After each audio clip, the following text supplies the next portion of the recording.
প্রিয় দর্শক, আজকে নাহিদ ইসলামের সাথে বেসরকারি বিশ্ববিদ্যালয়ের সমন্বয়ক আব্দুর রাজ্জাক বিন সুলাইমান ওরফে রিয়াদের সাথে একটি ছবি ব্যাপকভাবে শেয়ার করা হচ্ছে সোশ্যাল মিডিয়ায়।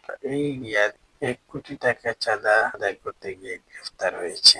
এদিকে স্বরাষ্ট্র উপদেষ্টার সাথেও এই চাঁদাবাজের ছবি রয়েছে। নাহিদ ইসলাম কি এই চাঁদাবাজের সাথে জড়িত?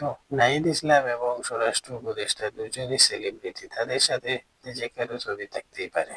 আপনারা যারা নাহিদ ইসলামের সাথে এই চাঁদাবাজের ছবি ব্যাপকভাবে সোশ্যাল এবং অন্যান্য ইউটিউব এবং সংবাদ মাধ্যমে প্রচার করছেন, তারা অন্তত সংকীর্ণ মনের অধিকারী।